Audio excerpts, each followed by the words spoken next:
Morning, ladies and gentlemen. Hope you're all well.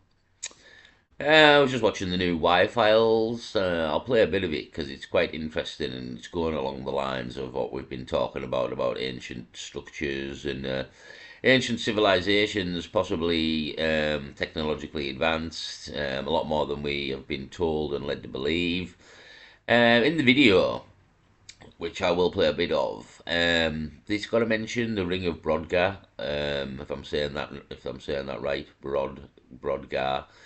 It got to mention. It got to. There was a couple of pictures of it in the video, and I didn't know about it, never seen it before, never even heard of it. And this is where it is. It's in on the islands of Orkney, is it? Orkney Islands, above Scotland, and yeah, it's not actually on the mainland, it's on the islands up here, as we can see. And this is sort of a picture of it. It's, I wouldn't say it's Stonehenge-esque because it's not really built in the same formation as Stonehenge, but it is a kind of Stonehenge megalithic site, although we believe Stonehenge isn't as old as they say so and has been moved to build a road, but I do believe that Stonehenge was probably it looked like that, and we moved it. I don't think we built it from scratch, to be honest. I think we have probably moved it, and it was as it looked, but it's just been moved. So to me,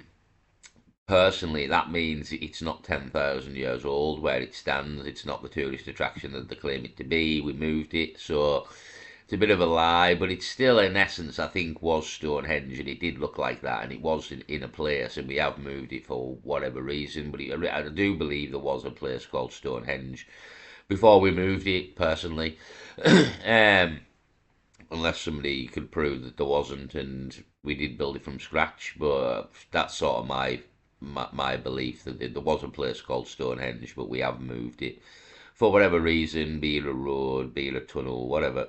Um, so Ring of Brodgar, similar sort of thing, in terms of its age and what the site was for, possibly like star alignments and looking at astrology and the stars. The think possibly is the meaning of some of these sites lining up in solstices and things like this. So the Ring of Brodgar, um, dum, dum, dum, it kind of see if I've got any images. See if we can get any images on here, not on the map. There we go. So yeah, this is kind of what it looks like. It is large. It is quite a large area. It had standing stones, as we can see. Apparently, originally there was 60 all the way around the circle, according to what he says in the Y files. There's not many remaining, so again, something could have happened, some sort of cataclysm, and it's knocked many of them down, or people have stole them over time. I'm not quite sure, to be honest, because up until 10 minutes ago, I'd never even heard of this place, the Ring of Brodgar. So I thought, if I haven't heard of it, there's probably other people who haven't heard of it as well, to be honest. So I thought I'd make a video on the Y-Files video because he's proven a good point here, about the measurements used and these people being more technologically advanced than they've claimed to have been to us. And yeah, this site popped up, which I'd never seen before, never heard of, didn't know existed, and the amount of these sites around the world there must be that we don't know about as well. There must be a few, so that's kind of as well what we're doing, like looking through all these different sites. The more we get, the more evidence there is. And here's another one that this morning when I woke up, I had no knowledge of in the world, and here we have now, half an hour after I woke up, a new stone circle on the scene. You know what I mean? So, but it's been there all my life. That's the beauty of it. It's been there all my life, and I'm only learning about it now at the age of 44. So, yeah, Blue Ring of Brodgar. Don't know a lot of the history about it or anything at all. Just got to give it a mention as we move into the Y-Files video. As I say, I've only known about it myself for half an hour. If anybody in the comments knows any of the history of the stone circle, I'll maybe make a video on it once I do know the history of it. But as I say, I've already known about it for half an hour. and mainly through this video of the Y-files, proving Atlantis, the megalithic yard mystery, and again talking about a measurement here that's persistently used in all of these sites, which I thought was very interesting, and again more evidence that these people were technologically advanced and knew mathematics and mathematics that we didn't think they knew, to be honest. So I'll play a bit of this. Let's get into it. Thousands of years ago, prehistoric people dragged massive stones for miles. They arranged them in patterns across Europe, standing in circles, forming rows. These monuments puzzled researchers for centuries. Then came Alexander Thom, a Scottish engineer, an Oxford professor obsessed with numbers. He surveyed hundreds of ancient sites, measured every stone, calculated every angle, and found something impossible. A single unit of measurement, exactly 2.72 feet. This wasn't random. The same length appeared everywhere. At sites separated by thousands of miles, built across thousands of years, Thom called it the megalithic yard. Archaeologists called it nonsense. Stone Age people had no writing, no metal tools, no advanced mathematics, but the number appeared everywhere, at every major site, in every structure. This wasn't coincidence. Thom believed he'd found the blueprint of a lost system, a universal ruler connected to the stars, the sun, and the earth itself. The system required knowledge these ancient builders shouldn't have possessed. So if Stone Age people didn't create this technology, who did? The Y-files. Brilliant channel, as we've said before. It's just an advert now for Cake Wallet, the sponsor, so I'll skip it forward or through the Cake Wallet section. We see it. back to the video. Cake Wallet is the sponsor, whatever that is. Alexander Thom was a retired professor of engineering from Oxford University. He had the best survey equipment available. On weekends and holidays, he'd load his car with measuring tools, then drive to remote locations, visit stone circles that had stood for thousands of years. Thom wasn't looking for artifacts or treasure. He was looking for patterns. Over decades of fieldwork, he studied more than 600 megalithic sites across Britain and France. Then Thom made an extraordinary claim. These ancient builders were using technology far ahead of their time. These Neolithic people were thought to be primitive, no writing, no advanced mathematics. But somehow they used a standardized unit of measurement. He called it the megalithic yard, 2.72 feet, or 0.829 meters. Not 0.828, not 0.83, exactly 0.829 meters. The same measurement appeared all over the ancient world, used for thousands of years. Alexander Thom knew he'd found more than a prehistoric ruler. He'd found a key. As he analyzed data from hundreds of sites, a pattern emerged. The stone circles weren't crude piles of rock. They followed precise geometric designs, perfect circles and ellipses. The Ring of Brodgar in Scotland has 27 stones set in a perfect circle, but it was originally 60 stones. 60 matches ancient Mesopotamian math systems. 60 seconds, 60 minutes, 6 days of creation. Stone placement accurate to within half an inch over a 340-foot diameter. Modern. So 340-foot diameter, all these stones placed within half an inch perfectly. And again, yeah, just sort of, I think he says we could only do as well now with modern sort of laser technology and place these things in the exact place that they're in.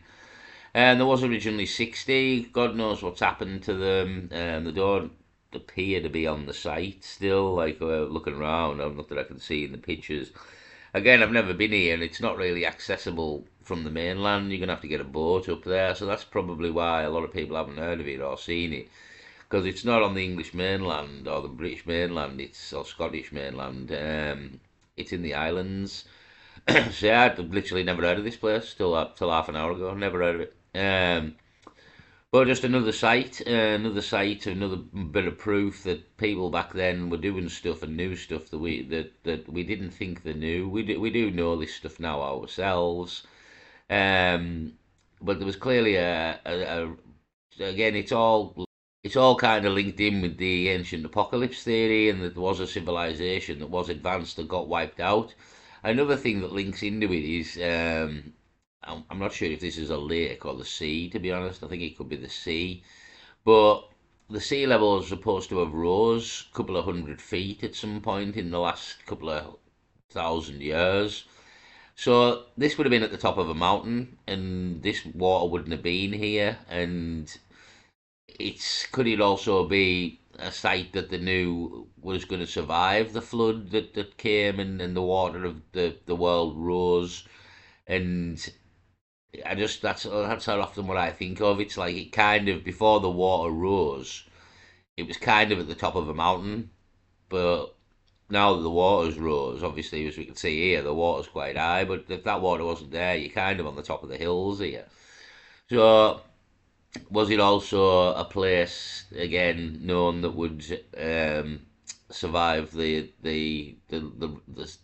rise of the sea level, which apparently has happened, and there is evidence for that the sea levels have rose, and it's just missed, as we can see. It's missed being submerged. So again, could these people have known about the sea level rise and were building things high enough just out of the way? Again, kind of like it would have been at the top of a hill for the sea rose in a way, but could it just be at the top of a hill as well? Because that's best for sort of astrological observations. So, but yeah, originally there was 60 stones. I don't know where they've gone. Perhaps they've been stolen to be used in other things over the years. Who knows?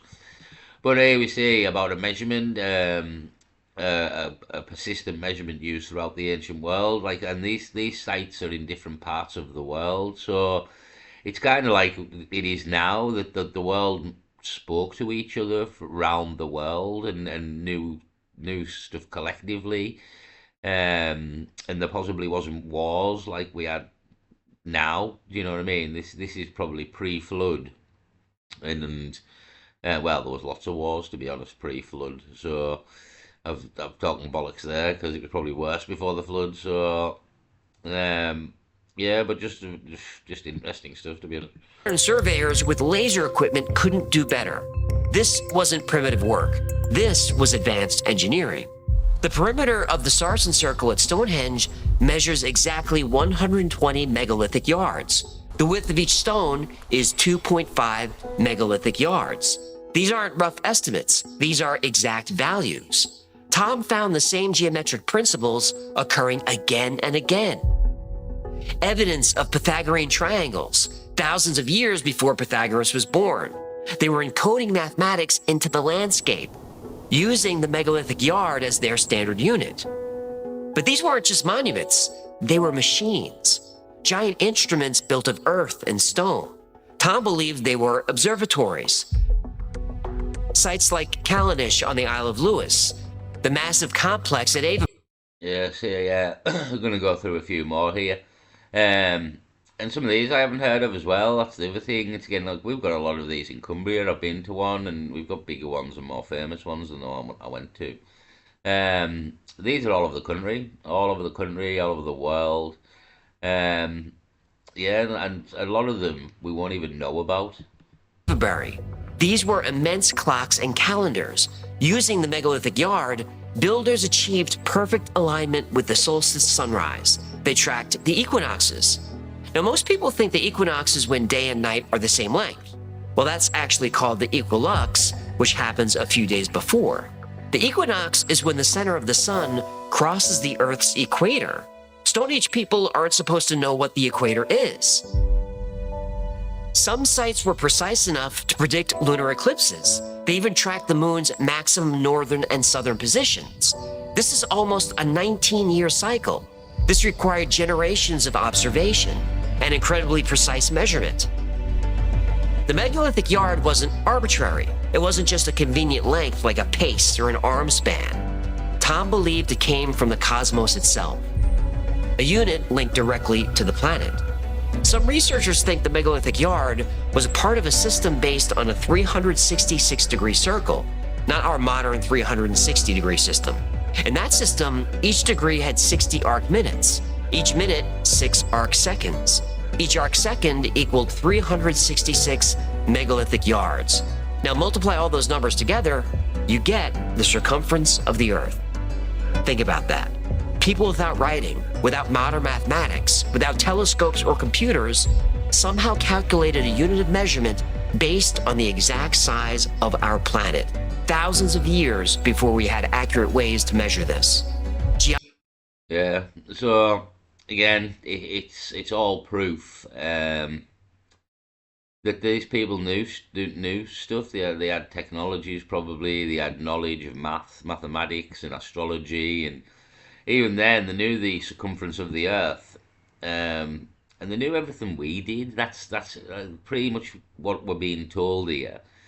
Is they knew pretty much everything we did, and we do now, and they know all this stuff, and just it went a different way. To be honest, it wasn't like we're not knocking up these sites like Stonehenge and things like that. Really, you know what I mean? Um, their knowledge went a different way. Is what I was trying to say, and they used it in a different way. But obviously, they had the knowledge. They had this knowledge of mathematics and measurements and all kinds, astrology and everything that we claim that these people didn't know. They did. They knew it clearly. They knew it all, and they knew it before us. And there's proof everywhere for it, to be honest. And the biggest proof, though, is some of the stones that these people were managing to move that we would probably struggle to move now. I mean, we've got bear with us. So here we're at Baalbek, in Lebanon, and look at some of the size of these stones here. Look at the size of this. Unreal. There's a man. There's a man stood there. Look at the size of this stone. I'll just play a bit. We're on the channel Universe Inside You, 2.1 million subscribers. Prehistoric megastructures that cannot be explained. As I say, this is Baalbek in Lebanon.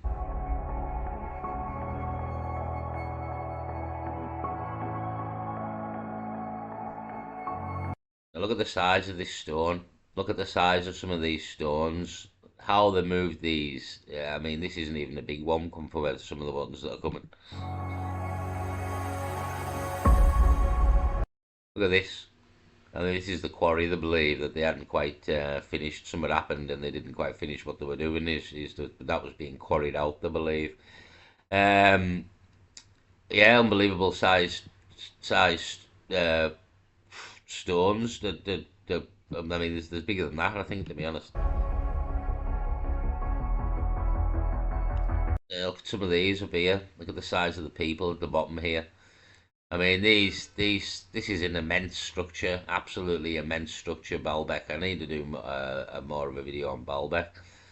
Um, but yeah, how are they moving? How are they moving such things? You know what I mean? Look at the size of these people here. Look at this, like this stone alone. Then they've got these size. Then you've got this one here, which God knows how long this stone is here. And then you've got these ones as well, and they're pretty big and all above them. So absolutely immense. And then look at these fitted together here. They're perfectly fitted together. There's probably been no cement or anything used at all. No need. The stones are that heavy. They'll sit in place in situ on their own. But how did they move such things back in them times without the technology we've got now? And even with the technology we've got now, this stone here, we could maybe still struggle with, you know what I mean? It's some of the stones in Baalbek are unbelievable. Um, yeah, but again, it's all just evidence for technology, for an ancient civilization that knew as much as we did, mathematics, astrology, and used it far more effectively in a way than we did, and used it in building their buildings. And again, like the original Y-Files video says, like a lost measurement, and yeah, just admit, like again, it's all just evidence coming out for we're either being lied to or they just don't know what happened. But in my opinion, it's more like we're being lied to than people do know what's happened than they don't. You know what I mean? It's if we kind of getting down the the rabbit hole here, and we're kind of figuring this out. Do you not think that people who actually look into this shit should know what's going on? You would have thought, but you never know. But to me, it's we're being lied to. We're being lied to, and the lie could all be connected to a cataclysm that is a cataclysm that systematically comes round. Maybe it's due, and or it's in the not in the immediate future, but it's in the future, and you kind of don't tell people what's going on if that's the crack, because why would anybody go to work or do anything if they knew that eventually it's all going to go to shit and it's pointless? You know what I mean? The world will be destroyed. We will start again. All this will be gone. So what's the point in going to work? You know what I mean? You prepare for the cataclysm and get ready, but get your head down and hope to survive it. There's no going to work no more. It's fucking all that's out the window. So you kind of don't tell people that doom is coming if doom is coming. I mean, never mind on just on a planetary level, the economy's sinking, wars starting everywhere. So it's just a shit show every day of the week around here. Geometry, astronomy, mathematics. This wasn't superstition, this was science. These ancient cultures weren't in contact with each other, but possessed the same ancient knowledge, which could mean only one thing. The knowledge came from a single source. Well, yeah, the knowledge came from a single source. It's all around the world. Everybody's making pyramids and building these sites to the same measurements. So it would very much suggest that the world was like it is now. It was connected in some way. These people could speak to each other and knew each other and travelled possibly to each other, which is not a hard thing to do, really. We all lived on, it's the same planet. It would have been the same size, you would imagine, and there's the same distances to all the places we travel to.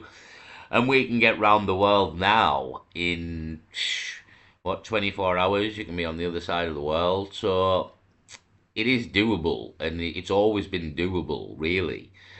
With you've got a certain type of technology, and it's kind of proven here that these people knew stuff and knew technology and knew maths and knew science and physics and chemistry and all these things probably. So we're well capable of building fucking boats or anything like that, even possibly planes. Again, planes all. I just had this conversation with someone the other day, like all like physics and chemistry and everything, it's always been the same. Like you can work out chemical equations tomorrow or a million years ago. If you add certain chemicals to certain chemicals and stuff like that, the reaction will always be the same, is what I'm saying. So you could have worked that out a million years ago if you'd been given the two chemicals and done the reaction and done the experiment. You could have worked that out. So chemistry and like physics can be worked out by anybody at any time, so to speak. So we just think we're clever and we've worked all this stuff out, but the reality is somebody else worked it out before us. Like it's been worked out probably multiple times by multiple civilizations every time you know what I mean. So we've never really broke any ground here, the human race, or this our version or our civilization. We've never really broke any ground, really. All this ground's been broke before, it would seem, and we just follow on and either forget the knowledge and learn it again or just carry on with the knowledge. But ultimately, most things that we claim to have invented and thought of, we didn't really. I'm just going to leave it there, people. So go and watch the rest of the video on Y-Files. It's on half an hour. I've only played a third of it. It's about the proven Atlantis, so it gets more interesting as well. I don't like to play all the video because it's Y-Files' video. It's only a new video, only 5 hours old. Go and give Y-Files the view and the like, and I'll find out the rest about Atlantis. More, I was just mentioning the megalithic yard that he mentions, but this came up, the old Ring of Brodgar, which I'd never heard of before, so I thought I'd give it a mention. Just because it's near us, in a way, and I'd never heard of it, and just another interesting sight, to be honest. So I'll leave it there, people. Peace.